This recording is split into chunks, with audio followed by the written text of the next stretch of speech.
Good morning and welcome back to our weekly Youth Forums conversations powered by the Co-operative Bank. Thank you so much for joining us this Friday, the 8th of May, from whichever part of the country or the world that you are watching us from. Now, today marks our 14th episode, and so far we have had interesting conversations all the way from how to buy shares, how to invest, how to come up with a business idea, how to write a perfect CV, and when you get the opportunity to go for that interview, what are the do's and don'ts. And just in case you've missed out on any of those conversations, you can go back to our social media platforms, Co-op Bank Kenya, on Facebook, on X, and on YouTube as well, and you can rewatch those conversations again. Now, today we are going to be talking about something that so very many of you have been looking forward to. And before we unpack the conversation of the day, allow me to introduce myself. My name is Violeta Ngina, your host for this station. Now, the topic today is on content creation. We're not just going to be talking about the fun side or the beautiful side of content creation, that is the likes, the following, the jumping on trends, going viral, and so on. We're also going to be talking about the business side of content creation. Think about the last time you posted something online. Now imagine if that post made you some money. So is content creation a real career? How do you create a sustainable business in content creation? And also the very important question that I know so many people are going to be asking today is, how do you start? Now we have a team of content creators and an expert as well who will be answering those very key questions that you do have around the space of content creation. I'll start with Sisine, who is a lifestyle content creator. Good morning, Sisine. Good morning. Looking very beautiful today. Thank you. Looking forward to also learning so much from you today, right? Yes. And also we do have I am Kabugi, whose goal in this life, his mantra on social media is to make all of us smile, right? Yeah. Are you going to make us happy today? I hope you guys are ready to We are so excited to have you on the set today. We're looking forward to learn about your journey on content creation. And of course, this conversation will not be complete without an expert. And today we are honored to have with us Marilyn Wanjiku, who is the founder of Purpose Network, which is a community of creatives who are figuring out their in-between. Thank you so much for being with us on our set today. And remember, our viewers, this conversation is for you. So if you do have any question around content creation, please feel free to ask your question. We will sample it as we continue with our conversation today. Remember, our hashtag here is hashtag let's go, let's grow. Now let's jump straight into the conversation. Before becoming a big content creator recognized around the country, you started somewhere with 0 followers, 0 posts, just a dream. So just take us back, Sisine, when you were starting your social media. What was the dream like? All right, so just take us to the very back. What were your first posts? What were you doing with your social media back in the day before it actually became a real business in content creation? If I'm being honest, I just wanted to make money, but not in the sense of being a content creator. I just wanted to sell trench coats. So that is what my initial content was structured around. Right. And then I noticed people are not buying, but when I dress up and I go somewhere, they will ask, oh, where did you get that from? So me selling trench coats evolved to me creating content. Right. Yeah. So which platforms were you using at the time to sell the trench coats? TikTok. TikTok. Yeah, because I'd heard stories about other people about how TikTok is very big on conversion, so I decided to try that. Right. Yeah. Right. So back to Kabugi. Yeah. Tusikie safari yako ya kwanza. Tumesikia Sisine yeye alikuwa anataka tu kuuza TikTok. Akaona nisipovaa hizi TikTok watu hawanunui. Nisipovaa hizi trench coat watu hawanunui. So for you, how did you start? What was your goal? And those very first posts that you had, what were they looking like? one, I feel like mine has been in different livelihoods. Niliwahi kuwa Facebook ile ya kitambo. Kwa tunajiita Ken Nakuru, call me Babaye. But the year was 2019. I think I had come from a certain audition. Nilikuwa na audition kuwa king. And when I did the audition, I had the voice, I had the everything. And the guy that I was auditioning against, sauti yake ilikuwa mbaya, but he had the body. So once it was done, I remember the director told me, uko na mwili, uko na sauti ya kuwa king lakini mwili ni a servant. Yeah. So I literally walked out of there with the mind that I wanted to be my own boss. I've always been passionate about being in the limelight, making people happy because of me. As in, whenever naona wasi wanabambika juu yangu, I'm like, yeah, it's working. So yeah, I think it started by wanting to be my own boss and also wanting to achieve the goal of seeing people happy. Right. Yeah. Which year was that? If you can 2019. remember? 2019. Right. So here you are, you've started because you want to sell your trench coats and that's all you're doing with your social media. But at some point you realize along the way, actually, I can endorse brands and this can also be another platform for me to make money outside selling my trench coats. So at what point in your journey, after umeanza, ndo ukaona there's something bigger than just selling trench coats with my social media platforms? When did that realization come to you? I wasn't really consistent, so it took a lot of time for me to get brand endorsements. So the first time I started, I was like, oh, nice attention. People are saying hi to you in the streets. They want to take pictures with you. And then I went back to agency.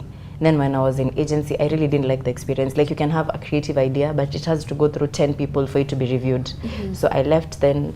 Now in 2024, that's when I can say the brand started coming, but it all boils down to consistency, because I did a 100-day challenge. So I was posting a video a day for 100 days. Now within the 100 days is when I started getting endorsed. Right. Yeah. So after consistency, that's when you started getting the Results. brand deals. All right, Kabugi, wakati ulianza, you want to be your own boss, right? And you start doing your own skits on social media, which make us very happy. At what point did you realize I can actually make a full career out of what I am doing online? Not just to make us laugh. Of course, we are laughing and we are happy and we are liking and we are commenting, but there's more, the money and the sustainability in content creation. When did that realization come to you? I think almost from the start, I was privileged to be an extra in a number of Kenyan programs. And I interact with a number of bigwigs.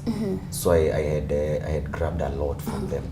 So I feel like from around starting, not necessarily starting, and still 2020 came in, so there was a bit of break.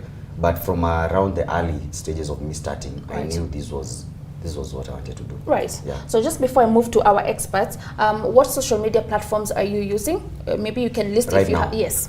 I think I'm on every social media platform. I do YouTube, I do Facebook, I do Instagram. Right. I'm on X. Right. Barely. Yeah, itaki watu wanyonge. And Right. I'm also on TikTok. All right. What other social media? Threads. I think I'm everywhere. You're everywhere. Yeah. So Sisine, did you expand from TikTok? Kwa sababu ulianza na TikTok, that's what was working for you at the time. Have you expanded to other social media platforms? So people started taking my videos from TikTok and posting on their Instagram. Then I was like, oh, so you guys like my content. So I expanded to Instagram, Facebook, and X.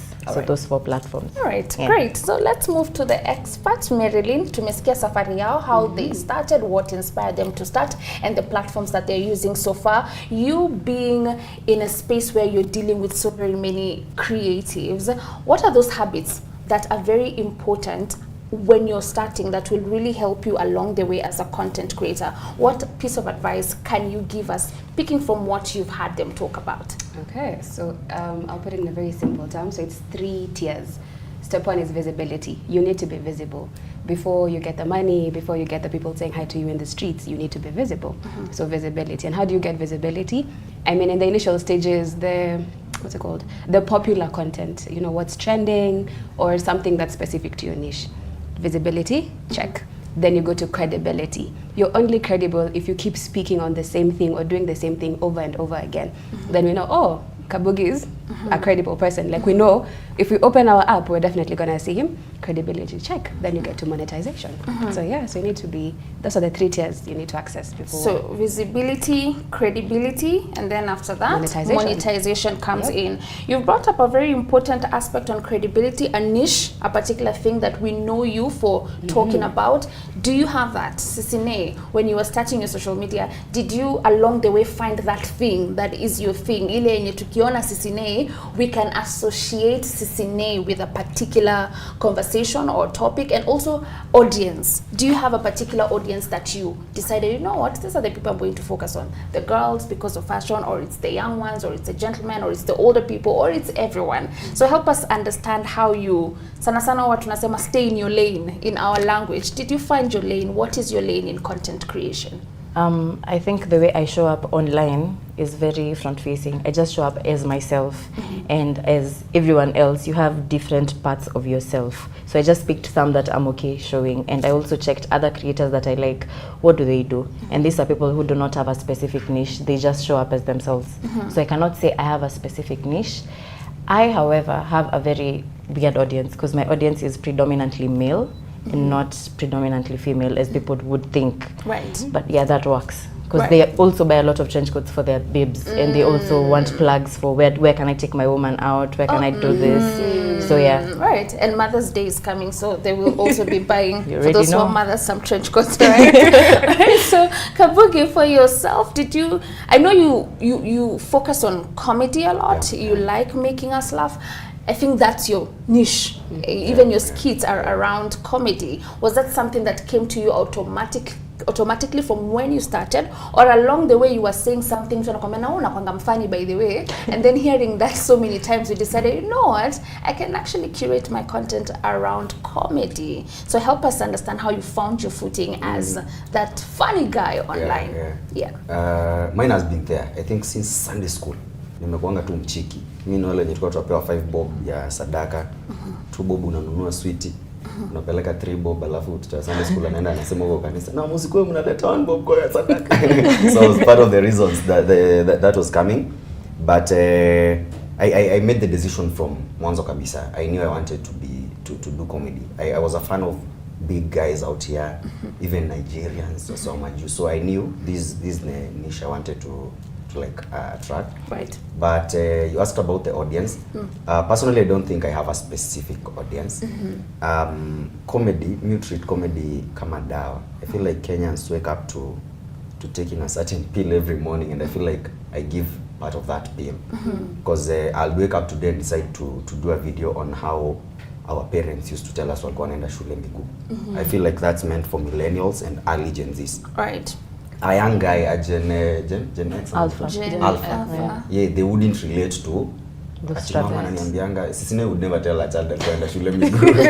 Ataambia tulikuwa napanda basi. That will be the bad thing about our times. Yeah. So I'll do a video like that. That's meant for that audience. Right. I'll wake up and do a video of maybe something trendy, some trendy costumes and such near Gen Alpha. So I feel Right. like I don't have a specific audience. Right. It's just dependent on the type of video I'm doing. But your style is comedy, of course. Yeah. So sometimes do you feel when you want to talk about something serious, you want to talk about a very serious topic, Yeah. all right, and you're scared, audience yangu imezoea mimi ni msee funny, I might lose out on my audience, so you avoid maybe having a conversation on a very serious topic without making it funny. Does that make you sometimes feel I need to maintain the jokes all the time? Not really. I actually enjoy passing my messages with jokes. Okay. I enjoy passing even the serious. I don't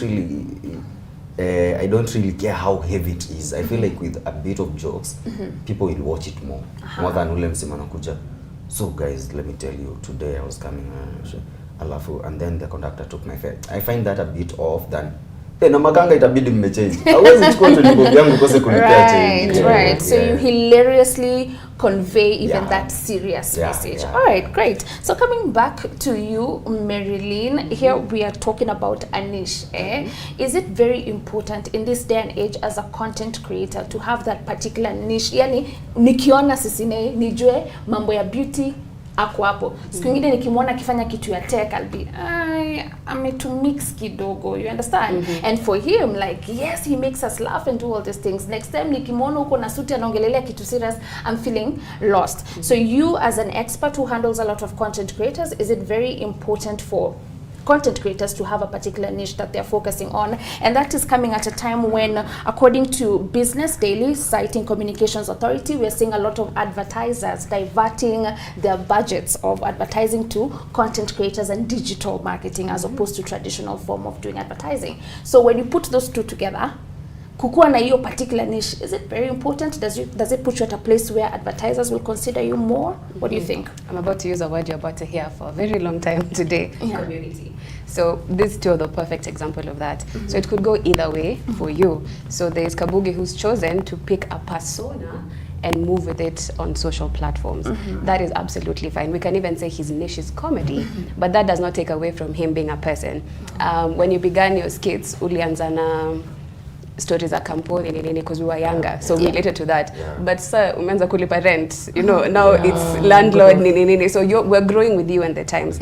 And then there's Sisine, who basically shows us aspect of her life. Exactly. So today Sisine is selling trench coats. If she decides to sell us wigs, I mean, we have been seeing her wearing wigs. So a niche is not necessarily important if you choose to show aspects of your life, or if you choose to pick one aspect and run with it. Right. The biggest thing is make sure that you're building a community. Right. Because by the time a brand is coming to you or a company is diverging the budget to you, they're either looking for awareness or, you know, purchasing power or conversion. So it depends on, you know, what they're looking for, and they'll know where to find it. Right. So community is the most important thing here. Absolutely. Sisine, do you think in that time you've been in content creation, have you built a community? Unaweza sema mi niko na mbogi yangu yenye iko with me no matter what we are talking about. The best. What content has shown me is the more you share, the more people care. And the more you're reserved, people can feel you being reserved. So I Right. can say we have built a community together with them. Right. Yeah, because they see something and they're like, we think you can do this type of content. Or I've seen a restaurant, can you go and then tell us if it's nice? That's the community, because they give and I take and vice versa. Right. Yeah. Great. So let's look at some of the questions that we have from the people who are joining us online. Na tutaanza na Mr. T pale Facebook anauliza, what did your first post look like, and would you even let us see them now? Wakati mlikuwa mnaanza Kabugi, ile post ya kwanza uliweka pale social media. Can you remember it? And can you let Mr. T see it? What was that post? I think I can let him see it. Yeah. Usikuwa handsome guys. Haikuwa umeoga bado. about my current me. I'm just saying there has been change between that me and this me. Nimekaa vizuri nimeoga. It was about ilikuwa clip ya nikinunua soda, then my boys wanaomba soda yangu. So I got the soda, gave it to someone to do a test. By the time inanifikia nilikuwa na chupa empty. So it was as basic as that. All right. Yeah. So, and you would let Mr. T to see it, of Yeah, course. it's You're okay. proud of It's it. okay. All right. Yeah. So I want to jump quickly to Marilyn before I move to the next question, which I already said. Saa zingine utapata mtu akishakuwa a big content creator, they delete the old posts. It's like a new me. Does it sometimes advertiser akikuja pale aone vitu zako za kitambo, kama venye Kabugi amesema sikuwa nimeoga sana, mambo iko kwa venye nakaa saa hizi, unaona venye saa yako kijana handsome ni nini? Would that also make some other people feel like, no, I don't know, let's maintain someone whose entire page is giving the, you know, aesthetics that we look for on social media? So what do you do with your old posts that don't really reflect who you are now as a content creator? It could go two ways. You could keep them because it's an archive of where you've come from. If I am your true diehard fan, Nintendo ko chini wa kundo ulianza. Or you could archive them. Please don't delete. You can just I think all apps have the archive option. Right. You can archive them, now build the aesthetic that you want, but you can always reference those posts. Right, but it won't affect what an advertiser Absolutely feels not. about you. So, all right, good. So let's continue with the questions from our audience online. David Palezoma anauliza, how loyal is your audience, and has that loyalty ever put pressure on you to avoid certain topics or types of content? I'll come to you, Sisine, on that one. There could be a trending topic that has the attention of the country. Everyone is focusing on that particular topic. Na wewe umekuja hapo na trench coat, unatuambia this far is perfect for our date night, and we are all talking about something of national interest that has nothing to do with beauty, you know? So does that make you feel like, hey, today, wacha ninyamaze kidogo, I'm not going to participate in some topics? Yes, and I think that's the best part about a community. Look at it this way. In a new relationship, in as much as you want to live your life alone and exist by yourself, that cannot happen. You have to take into consideration people's feelings, the times, what is trending, and yes, for sure, I have shied away from a couple of topics because I do not want to irritate these people, and it's not just these people, they are my people. So I really have to consider what they're feeling and what they also think about certain things. Right. Yeah. They are your community. Exactly. Right. So you will avoid certain topics at times because you want to protect their feelings, but sometimes will you feel the need to talk about certain topics because you're scared your community will be like, na mbona uongelelei kitu ya national interest? Do you feel that? Yeah, to whom much is given, much is expected. All in right. as much as it is sometimes scary to talk about certain things, these people have put you there as a representation of all of them. Right. So if you don't do right by the chance you've gotten to have this big numbers, then why do you have the numbers? Right. Yeah. So sometimes you have we to have sit to with the conform. discomfort. All right. Yeah, you sit with the discomfort and Right. decide. Right. The first person you're supposed to worry about is yourself. Am I really comfortable? Like, if all these people go away, will I be happy by taking this decision to talk about these things? If I'm not happy, it will be very hard for me to do it for you. So if I'm comfortable, now the next step, are my people okay with this? Right. What will they think? Right. Will this affect the relationship between me and them? Because sometimes you talk about things and you lose followers. You need to actually ask yourself, will I be okay if this happens? Right. Yeah. All right, Kabuki, let me pick your brain on that as well. Umekuwa ukitupatia content and then something is happening in the country, national interest, and you're scared nikianza kuiongelelea italeta mambo mingi pale online, pengine nitapoteza followers. What do you do when it comes to that stage? I call my community washikadau. The reason I call them that, washikadau ni, dau is a boat. Ile boat ya maji yenye wase uroe hivi na maji. So the people inside ndio washikadau. So me I always treat it as a community literally. If at all tuko kwa maji na kuna wave inakuja, kaina affect either mshikadau, me I'll put it out there. If at all inani affect, I'll put it out there. Right. The only things I avoid mostly are political things, because I'll go speak about Kabugi, Nikim hit, and Kabugi is a Kikuyu. You know, we don't forget the fact that Kabugi is a Kikuyu. Right. And then Sisinei, who is a Mshikadau, will feel Kabugi is taking sides. So I avoid political and national. All right, great. Yeah. Thank you so much for those insights. We can look at maybe another question that we have, and then we can continue the conversation here. Double A anauliza, as a beginner, how or where can I learn about YouTube editing? And I want to come to Marilyn first before hata mtuambie where I can learn about editing. All right, and also another question here for a beginner. Emmanuel anauliza, as a beginner, how do you start content creation and are there requirements? Great, yeah, Marilyn, I think you can just take that. What are the requirements of being a content creator? One, ring light. Ring light is one of them. Yo, uko advanced. Kama uko na ring light in the big league. All right, so on the serious now aspect, what are those requirements of being a content creator? And as you're answering that question, what skills does a content creator need to have? Kwa sababu amuuliza mambo ya editing. I know you take pictures, there's reels and there's videos and all these things. Do I need to do all of those by myself? Do I need someone? I'm bringing in someone who's now the brains to come up with a concept. Then I have someone who will script. Then I have someone who will edit. Then mimi kazi ni kupost, kwenda, bring in the money and all that. So what skills are very necessary for a content creator, and requirements za kwanza ni gani? Okay. Requirements is, what is your why? Why do you want to be a content creator? Literally, sit down, figure out what is your why. If you say, okay, I want to be a content creator because I enjoy cooking, so I want to create cooking content, then now you know where to start in the kitchen. Or do you want to start by taking us to the soko where you buy your ingredients? So kabla hata ufikirie ring light microphone. What is your why? And then as soon as you have your why, now break down your why. You should be able to at least give, when you want to start, at least 30 pieces of content. If you can't come up with 30 pieces of content, just go back, rethink what exactly it is you want to do, and then I'll come back and redo it. Exactly. Right. So don't think about equipment, think about your why. Right. Tuanzie hapo. Okay. Yes, and then you can start off. And all these things come.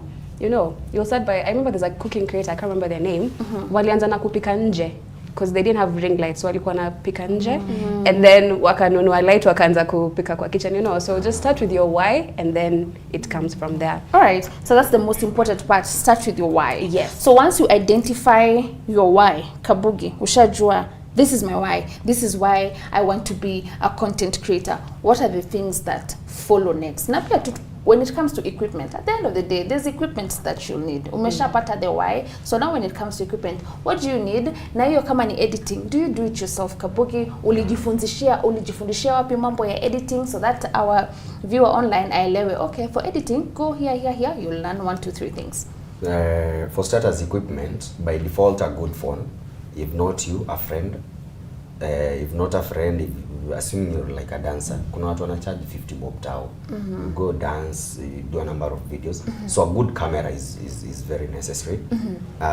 But again, I know of people who've blown outside. Hey, goddamn, the Kikuyu in me, blown outside here because of doing videos that are not very clear. But again, a good camera is necessary. For the editing, you can imagine how to. You know, you word how to.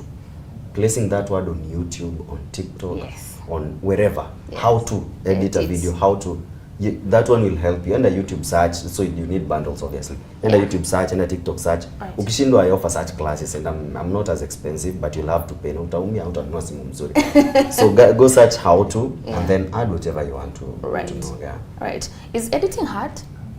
Depends. Depends on the Depends content. on how deep you want to go with it. All right. Yeah. But 'Cause these the likes platforms- of cut and those, they're very basic. Cut, weka, insert kama mtu kanacheka, insert your logo, that is it. Right, and all that you can just go on YouTube and learn from there step by step. Yeah. Plus also interacting with other people. I can come hang out with you, nikaona ukifanya mambo yako, then I learn how to edit from you.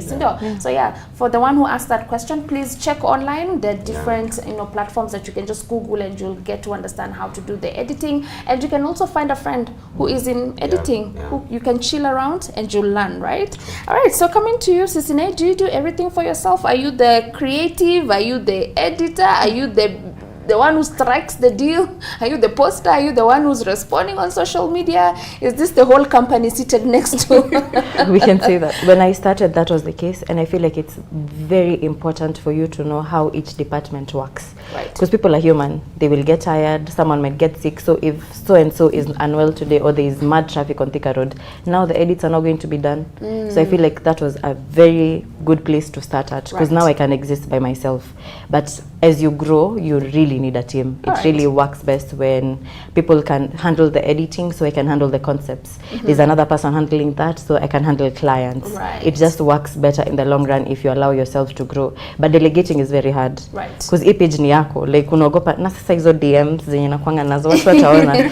But yeah, when it becomes a business, now you start treating it as a business business. page. Right. But it's a If work I in can progress. chime in on that. Absolutely.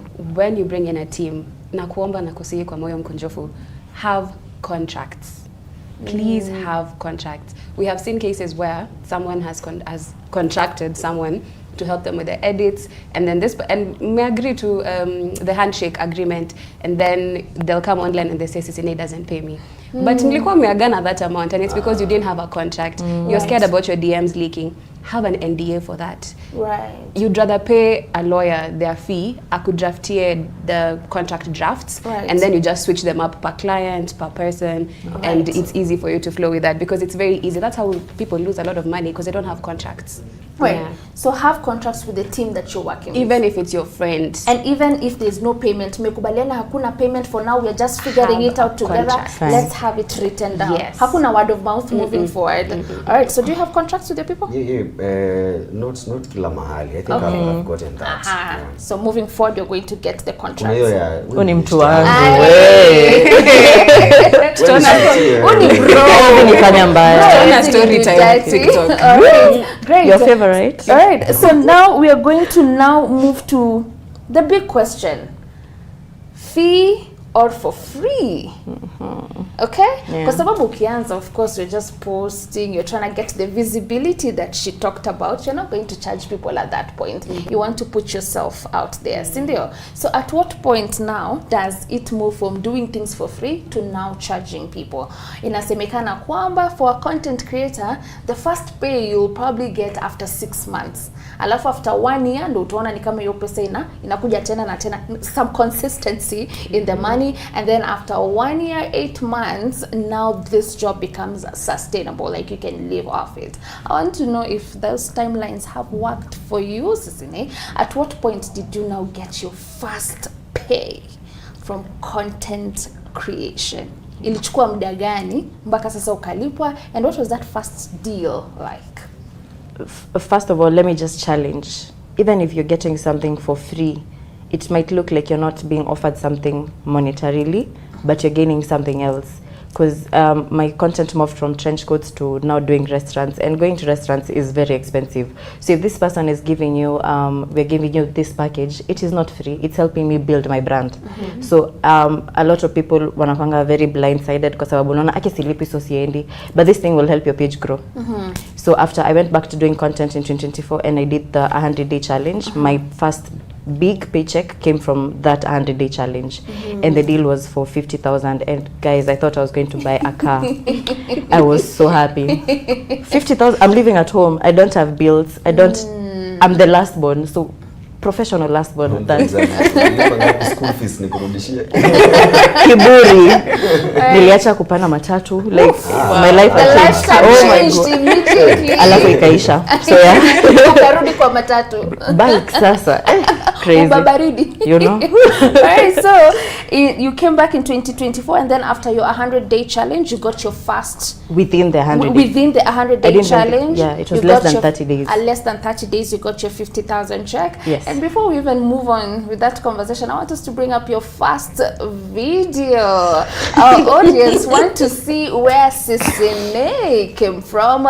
So we are going to have a look at what you were at the very beginning. What do you feel when you go through your first post when you were Very starting nostalgic. I really missed that time. The pressure was kidogo. I was having fun with it. I was allowing myself to try different styles without worrying about the stats. So I feel like if even now that Maliniko say, I'm trying so hard to go back to the mindset that I had then. I like the growth, but I also like how carefree I was. I wasn't looking at the numbers. I was just having fun with people. I feel like I worry too much right now. Yeah. All right. And also thank you so much for allowing us to see that very fast side of you and talking about it as well. Kuna watu ukiwaambia wakupeleke their past, hiyo ni topic ambayo like, allow me to reintroduce myself. That was not me, but just you being able to talk about it and share it with us means a lot. Thank you very much. much. Great. So to you, Kabugi, tumesikia yake after arudi kwa content creation in 2024, during the 100-day challenge, the consistency that was there was able to give her so much visibility, and she got her first brand deal, 50,000. Wewe yako, wakati gani ndio iligeuka kutoka from free to fee to a fee? Tunapatia system ya after 1 year 8 months ndio inakuwa consistent. You know that sound of brother Bernard. Mimi 1 year 8 months. Mimi ndio nilikuwa consistent. See, I think I got my first pay from YouTube. I always really looked forward to getting my first at 5 shillings from YouTube. Nilikuwa something is working out.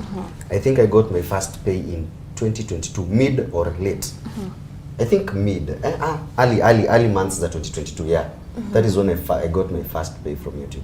That was after how many years? 2019, 2021, 20. I think 2 plus. 2 years, plus yeah. years. And So how much was it? I think the threshold is around 70 euros, so that is around 10k. 10k. Yeah, I think that is the first amount in the receiving. Yeah, content, direct content. I had done some other challenges before, nika win, but size zilikuwa zinachukuliwa na mwenye challenge ana post. Right. So I don't think kuna that necessarily a given idea of how it works. You'll come into content na wish hapo and it doesn't work. I know of people who've been here for the longest. Watu hata tuliingia nao na haijawaka decide. Anakuomba collab, you do it doesn't work. Yeah, and I know of people who will come today kwanza with the likes of TikTok whose algorithm is way better. Mtu anakuja leo anafanya video. Kesho yeye ndio topic. All right. So your first pay was on YouTube? Yeah, on YouTube. From YouTube, around 10,000, and it came about 2+ years after you've been channeling and content. Were you consistent in the channeling of content? I believe I was not very, because there were some challenges, but I believe I was. Kutoa content start kwa mwezi See jokes. So back to you, Sisine. So the 50,000 that you got, was it the brand? If you can take us back to what brand that was. Are you the one who did the pitch? Are they the ones who approached you?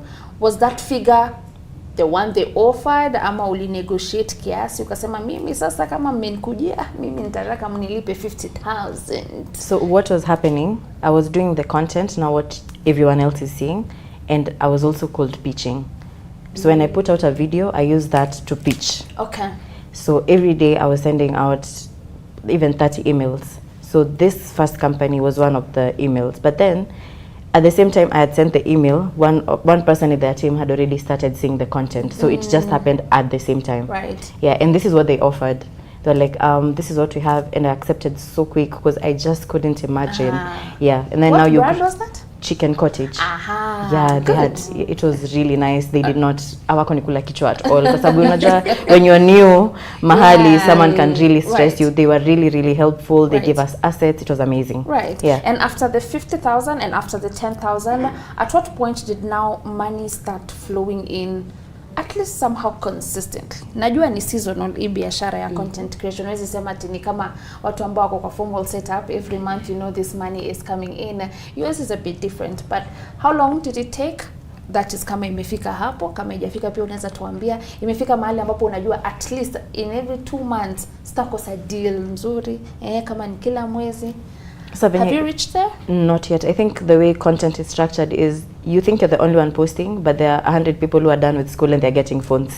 Every day, hizo shops that I was inauza masimu, and that's a person with another concept. So I don't think nitaifika mahali yenye na feel sasa nimefika ni brands sasa zinanitaka. It might never happen. Right. There's usually a peak, like when you blow up for the first time, companies are blowing your phone. Right. And then another person comes and they move there. So I don't think we can say this is the most stable source of income. All right. Yeah. Right. Kabuki, what are your thoughts on the same? Have you reached a point where at least you know, I mean, because you also need to survive. And if someone is waking up every day to call themselves a content creator, then that thing needs to be sustainable. Have you reached a point where angalau unaweza sema, this job supports me to this extent? It's not consistent all the time, but at least sitakosa revenue after every 2 or 3 months. Has that happened for you? Have you able to maneuver through the space to make sure that being a content creator is not just by name, it's also reflecting in your pocket as well? I think it's sustainable. I'll say it's sustainable. Again, depends on how lucky you become. Unalipa rent, lakini haikujengei pia. So I feel like you also need a number of other avenues to like do it. Kuna mtu mwenye content imemfanyia kila kitu. The same thing I've told you. Kuna mtu atakuja a blow, they are taken to France, they are taken to Portugal, and the next day they are millionaires. But it happens with one person in a million, not in Kenya. Right. So you need other avenues. Unlike Sisinei, who came in selling trench coats and that, yet tayari alikuwa kazi. So Sisinei kama alipwi na Brand. anauza. Exactly. And then there is the guy who comes like me. Yeye amekuja tu kuchekesha watu, yeye alipwe na YouTube. I think sasa something I didn't mention, I got to other platforms after sasa 2022. Right. So sikuanga nilikuwa YouTube mainly. So umekuja unafaa ulipwe na YouTube peke yake na Facebook peke yake. With Kenya it doesn't work as good, CVRPM or something. So you need other things to do. You need to have other avenues. Right. Yeah. So it's important to have other avenues. Yeah. Yes. And that's why you'll see content creators bado wengine ni television presenters, ni MC, ni CEO. I am Kabugi Creatives like you are here. All right, so we're going to come to you, Marilyn, utuambie how to price ourselves. Huyu alifurahi sana deal ya kwanza, hata pengine she deserved more or less, you never know. So how do you price yourself when that opportunity comes? Sawa. But before then, let's look at what our community is saying online. Good. Alfred Otieno on Zoom anasema, how do you attract views? We share posts but we don't get views. All right, let's look at another question. Mtamjibu maswala ya views. How do you get the views? Yeye anaona kwamba ana share post lakini ni kama hapati zile views ambazo angependa kupata. So how do you go about that, and also how important are these views? Also, let's look at also any other question that we have coming in online. All right, as we fit them in, let's answer the question on views. Kabugi, how do you get views? Mwenye ameuliza, I feel like you're doing you're either not in your where in your niche ama what you're passionate about. You're either looking at what Kabugi does and you came to this saying itakuwa Kabugi. Yeah. But just stand out. Okay. Again, as I've said with the likes of TikTok, I like pushing for it because it has an algorithm that doesn't need Kabugi to be part of your video. Okay. Unajua tukigrow, IG lazima ungepiga picha na ngina ndivyo i work out. You know, like she looks nice, tunamjua ndio tuta like. TikTok does not have that. Utafanya video TikTok na Kabugi na ipate likes 10. Right. Na Kabugi atafanya the same video ile side nyingine na apate 1 million likes. Right. So just stand out. Okay. Do what you think is not being done. Yeah. Right. I think also at it pengine kuna mwingine atasema, how do I get more following? Right? So, how do you get followers?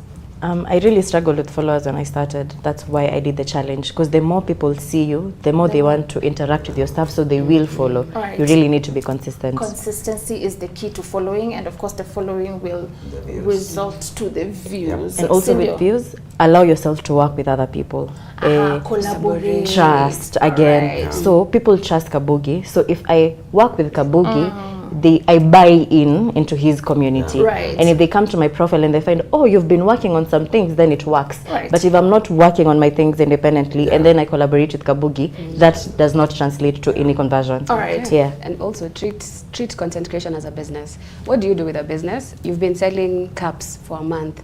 This cups, unaona, nimeuza 4.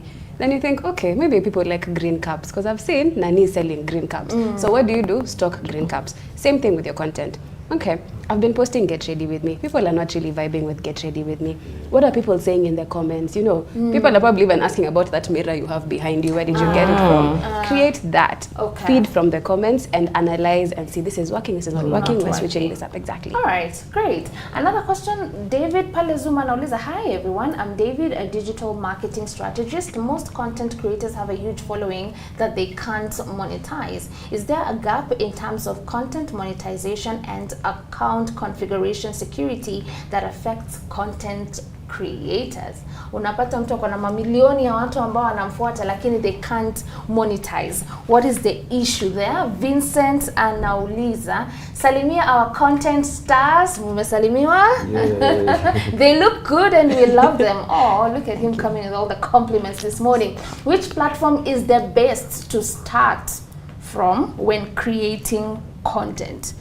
Platform ile ambayo unaweza ambia mtu ambaye anataka kuanza aanze nayo, which platform is that? Alafu Dabolea amerudi tena na swali nyingine, anauliza, how do you guys handle the stigmatization from the diversity of your audience views if there's something that isn't aligning to what they believe? I believe that was answered when we were talking about the loyalty. All right, so tutaanza na kuna ingine. Valentine anasema, how do you become consistent while having a day job that is very demanding? That's a very good question. Bulk shoots. Bulk content creation. Naona hiyo mko na majibu tayari.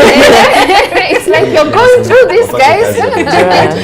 Uko na 9 to 5 hapo that requires you to, sit on your desk and get things going, and you're also a content creator. So how do you balance that and make sure you are consistent? Kwa sababu umesema consistency is key with content creation, but I still have a very demanding 9 to 5. What is the answer to that? You know you have 7 days in a week. It's not a surprise. So if you want to be consistent, you need to plan accordingly for those 7 days. I run a social media agency by myself.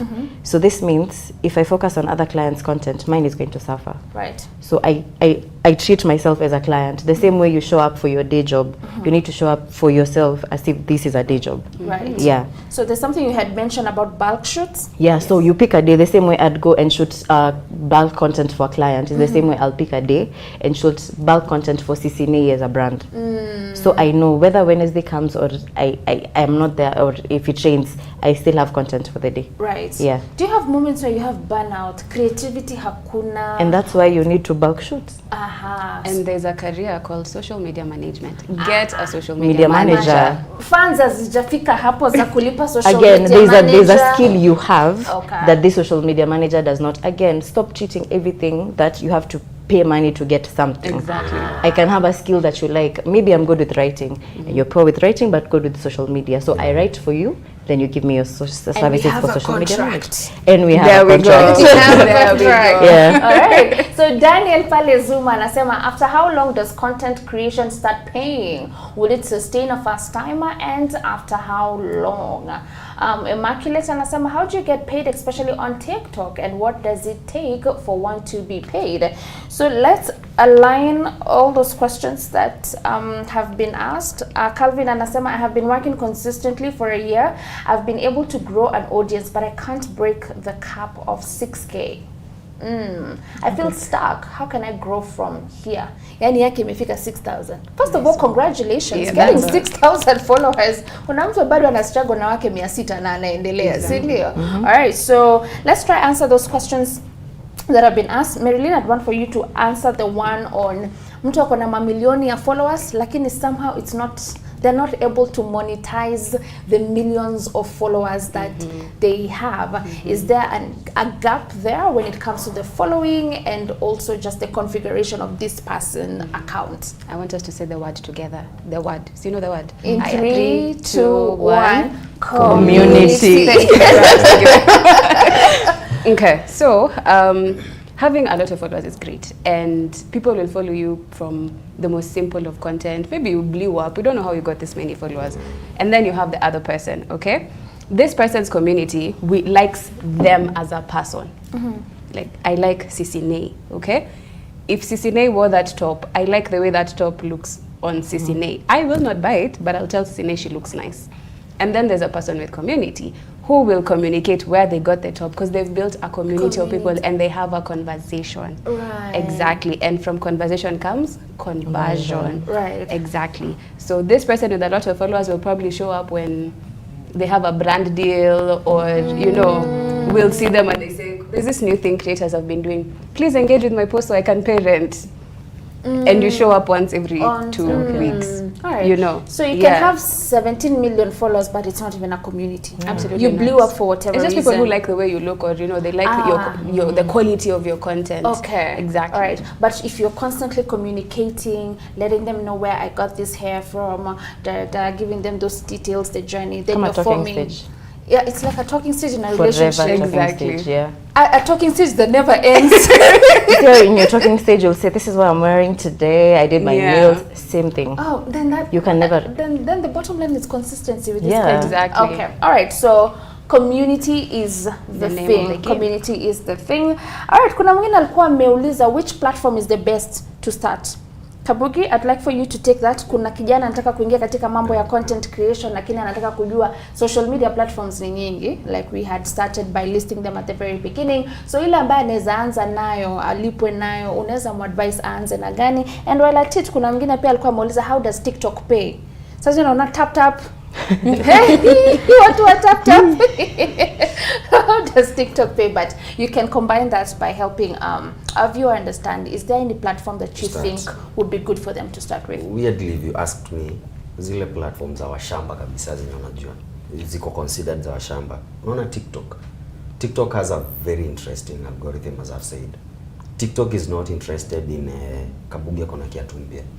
Kuna mtu ako interested na hiyo, but a good number of people want the realness of it. Kabugi akona kiatu mpya, socks alinunua ingine ama imetoboka bado.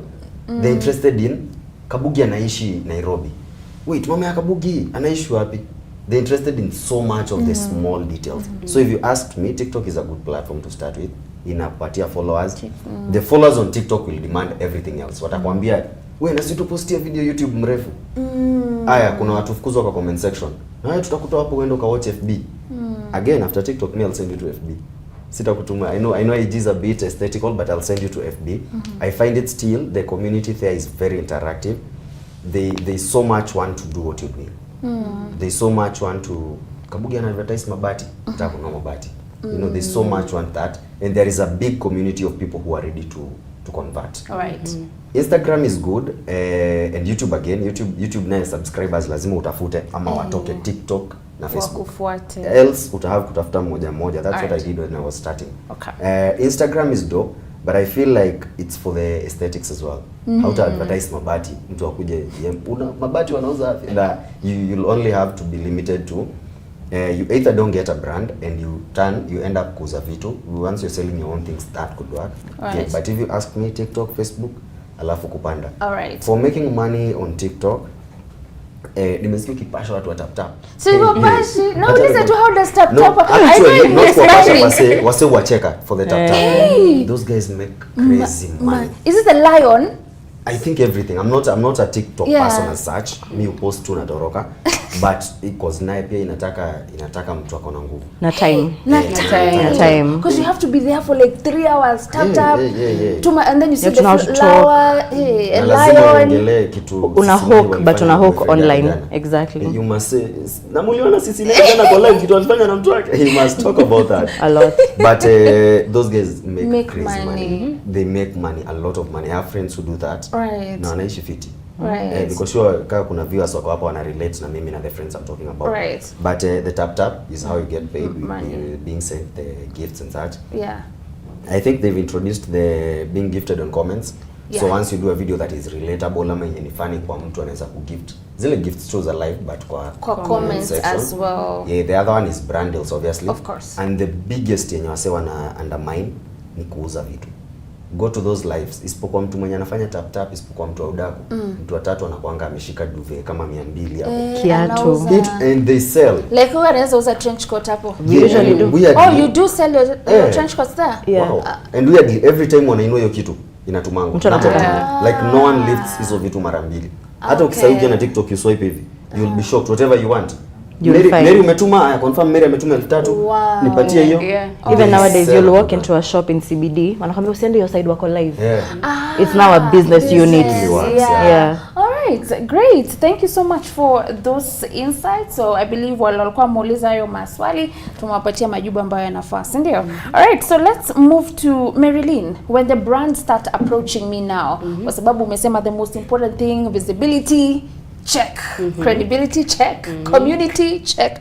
Monetization. Now the deals are coming. How do I charge? How do I position myself? And what are those things that I need to charge them for? Wakinita mkutano, back and forth, hizo ideas, am I allowed to charge them for that? And what if I give them an idea and they don't give me the deal, and then naona your idea wameambia Kabugi aifanye? Is there a way to protect myself, kwa sababu bado tuko ile negotiation stage wananiuliza what can you do for us, right? And then I give them an idea and then I didn't charge for that idea.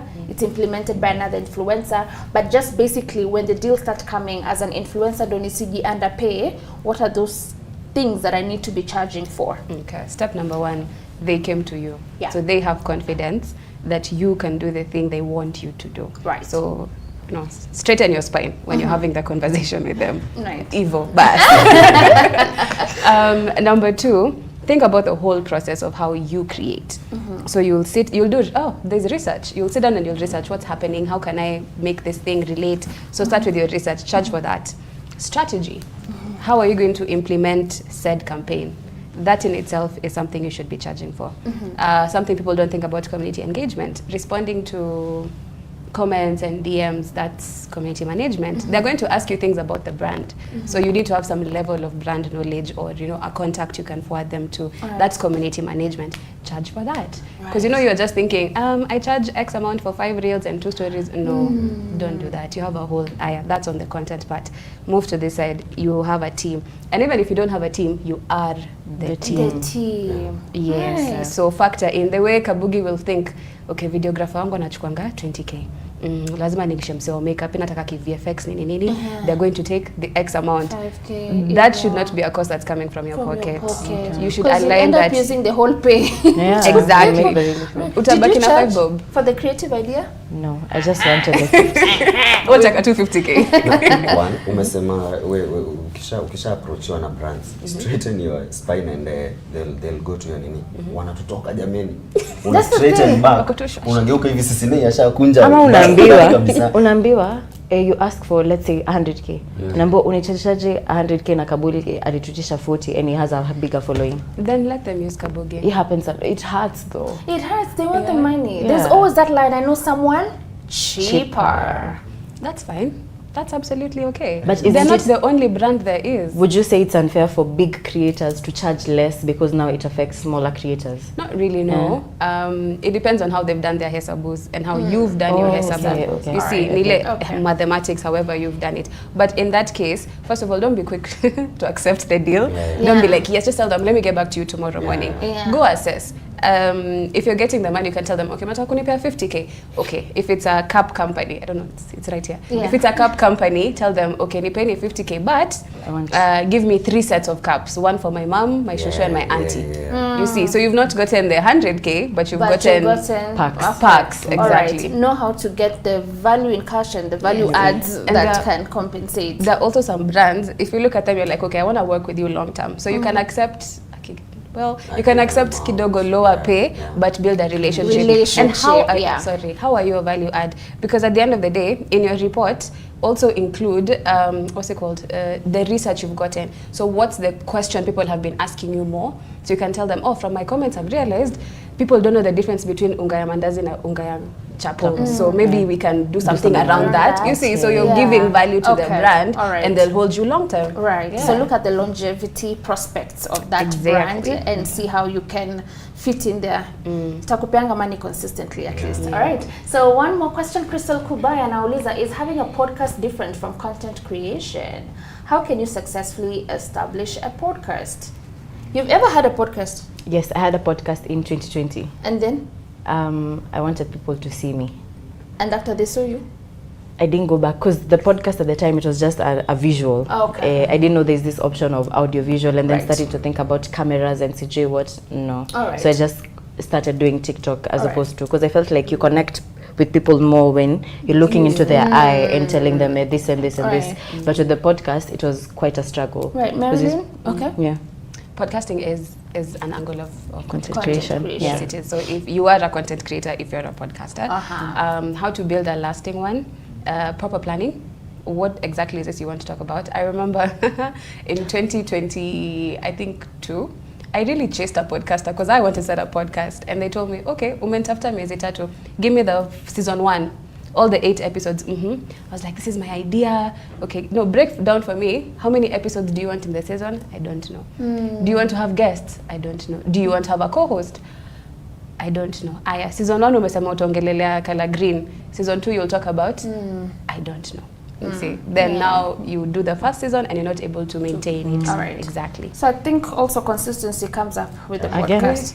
Yeah. So for content creation is a lot of consistency, right? So as we come towards winding up this conversation, I want our content creators to tell us those things they didn't tell you when you were starting, the hard truths about being a content creator.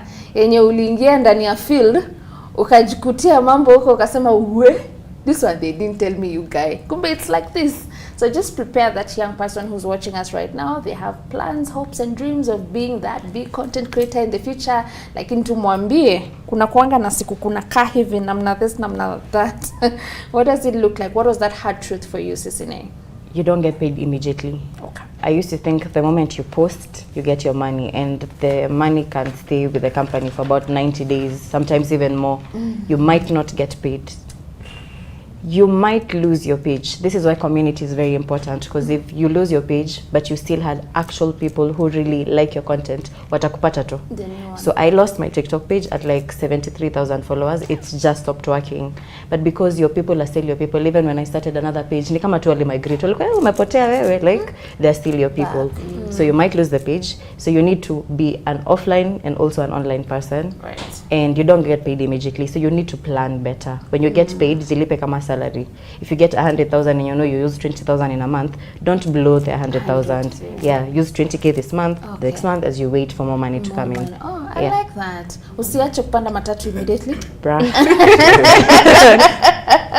All right, Kabugi, what was your hard truth, your hard lesson that you had to learn along the way in being a content creator? I have a very raw nimi wambia watu. Ukifeel unataka give up, we give up. It's very raw, but I love putting it out because if you're going into content creation, na make sure ushajua utalipa rent. Make sure ushajua kama kuna mtu hivi atakula. Huyo wa 7 days mwenye anawaka. Make sure ukitaka kuacha hii kazi uende kwa content creation, usha-accumulate ndio enough hata for a year ya kukusort. Because the moment you go there and you've not paid your rent, your kid is not at school, you're not eating, and you feel like giving up, please give up. That's not the thing you're supposed to be doing. Because uta struggle, kesho utaanza kupata life. Guys, jana mtoto ndo huyu apata akuli, and it's something you'll have avoided. Yeah. Right. Number 2, if you're coming to content creation, size, make sure you come with something. You see, like what Sisine does. It's something if I went back niletwe, I'll do it. Make sure you come with something you'll buy. I'm currently doing something, a live skits show inaitwa Smart Caravan. I feel like that's what I'm selling, but I wish I did it from kitambo. I have been comedians wenye wanafanya hii kitu, and I went and I'm like, wow, kumbe I would have been selling these all along. So if you're coming, we kuja hata ukiuzanga socks. Wacha watu wajue, ama hata samaki. Kabugi comedian, ule mwanauzanga samaki. Let people know you with also something that makes you money. Right. It helps you survive, and it helps you not get to a point of Desperation. Nimechoka. Right, Yeah. right. And that's why we're having these conversations every single week. Hatutawacha ifike point you're giving up. We have these forums every week. Tunakuletea creators, experts. You will not give up if you're watching this forum. So that's our community. We got you guys. And finally, Marilyn, our expert, speak to that young person who's watching us right now, has a lot of hopes and dreams of working with a big brand. That's a good dream, right? It's a really good So ukitaka kumpatia ile advice, do this, don't do this, and just preparing them for the journey that is content creation, what would you tell them as we close? Okay, now unfortunately, they have chosen a career that you have to show up as yourself. Yeah. This is not a 9 to 5 where you put on a persona at 9 and then you leave the persona in the office and then you become the other person. No, we get to see you. So you have a lot of inner work to do. You have a lot of inner things to consolidate within yourself. Now from there, now go. Literally, just go. With your phone that, you know, is not the clearest, just begin. Right. Without the tripod, without the lights, just begin. Right. Thank you. I feel like Thank I you should for having end it us. there, but I just have to do the close. Thank you so much. It has been an insightful conversation on matters content creation, and it's a conversation we can't avoid. We know a lot of young people are getting into content creation as a real career, and it was very important for us to have experts and content creators who have done this thing before. So we're super excited that we had you, and thank you for those insights. The common word that we're all living here with, we're gonna say it together in 3, and our viewers say it with us in 3, 2, 1. Community. There you go. There we You go. just have to make sure that whatever you're doing online, you are building a community. That is what will translate to sales. So be visible. That is consistency through and through.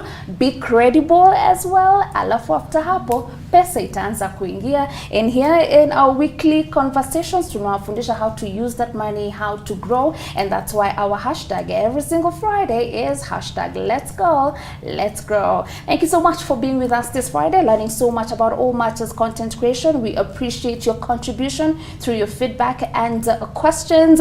And we'll have to love you and leave you right now. We'll see you again next week on Friday with another fantastic conversation to impact the lives of the young people in our country and beyond. Thank you for watching. My name is Violeta Gina. Goodbye.